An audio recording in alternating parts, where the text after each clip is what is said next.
मुख्यमंत्री पदाबाबत एकनाथ शिंदेंना काही पक्षाकडनं भाजपकडनं शब्द दिला होता का अशी माहिती समोर येते. नेमकं काय सत्य परिस्थिती आहे?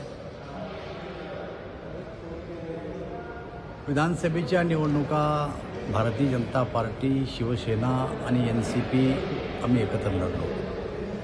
राज्याचे प्रमुख मुख्यमंत्री म्हणून त्यांच्या नेतृत्वात निवडणुका लढल्या गेल्या आणि त्यावेळेस अनेक पत्रकारांनी आम्हाला प्रश्न विचारले. आम्ही स्पष्टपणाने सांगितलं की आम्ही तिन्ही पक्ष मिळून आत्ता एक दिलानं एकत्रित निवडणुका लढतोय.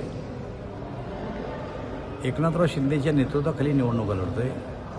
परंतु मुख्यमंत्री पदाचा उमेदवार कोण, तर निवडणुकीनंतर आम्ही तिघं पक्ष एकत्र बसू आणि त्यावेळेस जेव्हा आमची सत्ता येईल त्यावेळेस आम्ही मुख्यमंत्री पदाचा उमेदवार जो कोणी असेल तो सर्वसंमतीनं ठरवू. अशा प्रकारची चर्चा मागच्याच काळात झालेली आहे. त्यावेळी एकनाथ शिंदे होते चर्चा करताना. असं आहे, भारतीय जनता पार्टीचा जो जाहीरनामा आम्ही प्रसिद्ध केला त्या बैठकीतली चर्चा आहे, पण सगळे पत्रकार होते.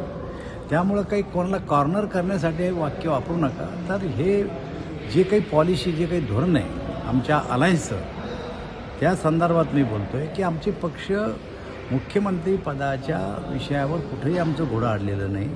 आम्ही एकत्र आहोत, एकत्र निर्णय घेणार आहोत आणि जो निर्णय होईल तो आम्ही सगळेजण मान्य करणार आहोत. महाराष्ट्रातील सर्व बातम्यांचे विश्वासार्ह व्यासपीठ, सकाळच्या सर्व सोशल मीडिया प्लॅटफॉर्मला लाईक, फॉलो आणि सबस्क्राईब करा. तसंच सर्व नोटिफिकेशनसाठी बेल आयकॉन प्रेस करायला विसरू नका.